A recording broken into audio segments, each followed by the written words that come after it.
Bismillahirrahmanirrahim. Dear students of 7 classes, Assalamu alaikum. I am Muhammad Amir, your English teacher. Today we are going to do exercise of unit number 11, Animal Architects. So open page 53 and take out your pencils, pointers or any writing material.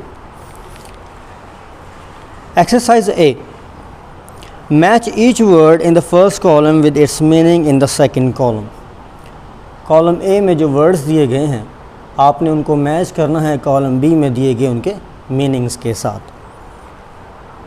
Remember in column A words are enlisted with English alphabets A B C D E up to I, whereas in column B meanings are enlisted with Roman numbers 1 2 3 4 up to 9.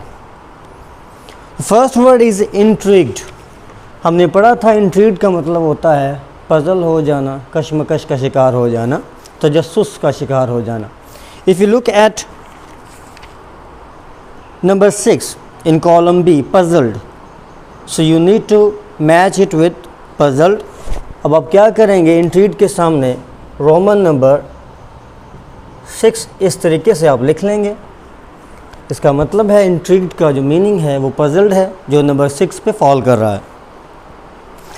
Turn to second word in column A amateur. हमने पढ़ा था immature mean in artistic, गैर माहिराना, imperfect. तो हम ढूंढते हैं इसे. If you look at number 5 imperfect, तो इसका मीनिंग जो है अमेचर का इम्परफेक्ट गैर माहिराना होगा. So you need to match word B with its meaning number that falls in column B at number 5. तो आप लोगों ने उसके सामने अमेचर के सामने V5 को लिख देना है कि ये अमेचर का मीनिंग इम्परफेक्ट है. Turn to third C stitches, टांके.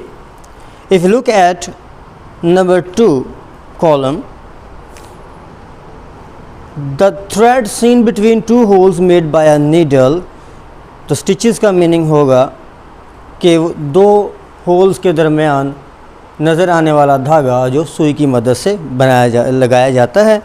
सो आप लोगों ने स्टिचेस को नंबर 2 से मैच करना है. स्टिचेस के सामने रोमन नंबर 2 I2 लिख दीजिए. Turn to D pointed. Pointed का मतलब नोकीला, नोकदार. If you look at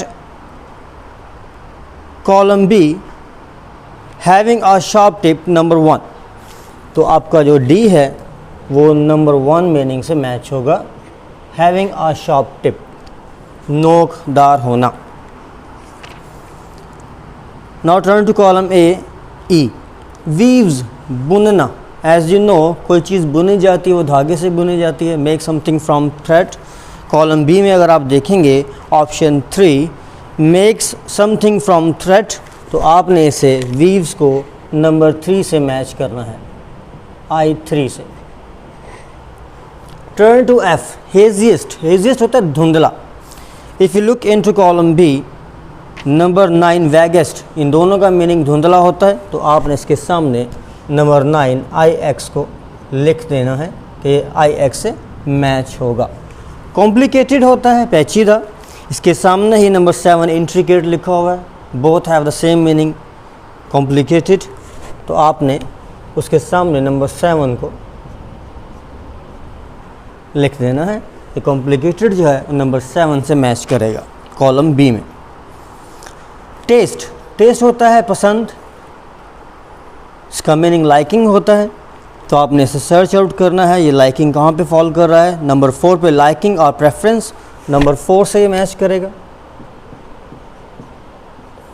and last word is construction, और कॉलम बी में हमारे पास जस्ट बिल्डिंग बचा है. इन दोनों का मतलब तामीर ही होता है. So building falls at number 8. तो आपने उसके सामने नंबर 8 को लिख देना है कि ये कंस्ट्रक्शन जो है वो नंबर 8 से मैच कर रहा है. Turn to exercise B. In this situation you are given one statement along with its 4 possible answers. आपको एक स्टेटमेंट दी गई है और इसके 4 पॉसिबल आंसर्स हैं, तो आपने मोस्ट अप्रोप्रिएट आंसर को एनसर्कल करना होता है। नंबर 1 स्टेटमेंट हम पढ़ रहे हैं, what did the writer's friend send him, मुसन्निफ़ के दोस्त ने उसे क्या भेजा था। Number 1 A, 2 large laurel leaves that were sewn together, 2 सदाबहार के पत्ते थे जो इकट्ठे सिए गए थे, जिनको जोड़कर सिलाई की गई थी। Number 2, a bag filled with moss and grass, एक थैला था जिसमें घास और काई मौजूद थी। Number C, 2 tailor birds inside a nest, एक घोंसला भेजा था जिसके अंदर 2 टेलर बर्ड थे। If you look at option D, the nest of a tailor bird, जी हाँ, टेलर बर्ड का घोंसला भेजा था। So you need to encircle option D for your statement 1। आपने डी ऑप्शन को एनसर्कल करना है। Turn to statement 2, which of the following statements is false, इन चारों स्टेटमेंट्स में से कौन सी स्टेटमेंट फॉल्स है। हम इसे पढ़ते हैं। नंबर ए को, the writer was dilated with what he सा इनसाइड द पार्सल, मुसन्निफ़ पार्सल में देखने के बाद जो कुछ पार्सल में उसने देखा था उसको देखकर वो बहुत खुश हो गया था, ये हमने पढ़ा है।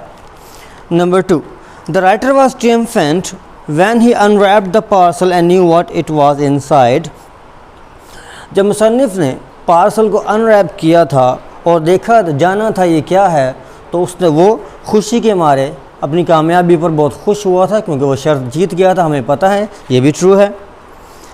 If you look at option C, the writer was mystified by what he saw inside the parcel, मुसन्निफ़ ने पार्सल में जो कुछ देखा था उससे वो कश्मकश का शिकार हो गया था, ये रॉन्ग है, तो आपने इसी को एनसर्कल करना है।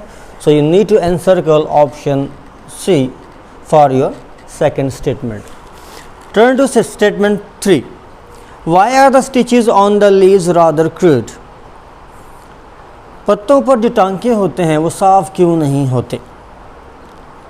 Option A, the tailor bird does the stitching very fast, tailor bird तेज़ी से सिलाई करता है, ये हमने नहीं पढ़ा। Option C, the tailor bird does not care to be neat, tailor bird सफाई का ख्याल नहीं रखता, ये भी हमने नहीं पढ़ा। The tailor bird has no proper thread for the swing, tailor bird के पास बाकायदा धागा नहीं होता सिलाई के लिए, हमने ये भी नहीं पढ़ा। If you look at option B, the tailor bird uses its beak to sew the leaves together, tailor bird अपनी चोंच का इस्तेमाल करके पत्तों को इकट्ठा सीता है, यही वजह है कि टांके इतने साफ नहीं होते। You need to encircle option B for your third statement. Turn to last statement 4, which of the following statements is true, नीचे दी गई स्टेटमेंट्स में से कौन सी स्टेटमेंट ट्रू है। हम पहले बी को पढ़ते हैं।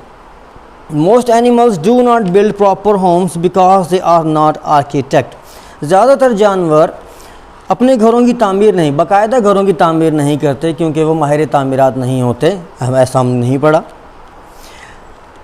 Turn to option C, animals with similar characteristics use the same materials for their homes, एक ही तरह की खुसूसियात रखने वाले जानवर एक ही तरह का मटेरियल इस्तेमाल करते हैं अपने घर की तामीर के लिए, ये भी हमने नहीं पढ़ा।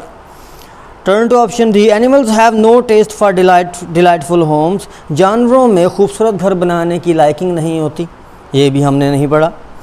If you look at option A, animals differ in the types of homes they build and the materials they use, हमने लास्ट पैराग्राफ में फर्स्ट लाइन यही पढ़ी थी कि जानवर जो हैं अपने घरों को बनाने की किस्म में और मटेरियल जो इस्तेमाल करते हैं उनमें काफ़ी आपस में इख्तलाफ पाया जाता है, यही हमने पढ़ा था। So you need to encircle option A for your final fourth statement. Okay students, it is the end of my lecture. If you have got any problem regarding this exercise, you may consult me through WhatsApp. Until then, take care. Bye bye.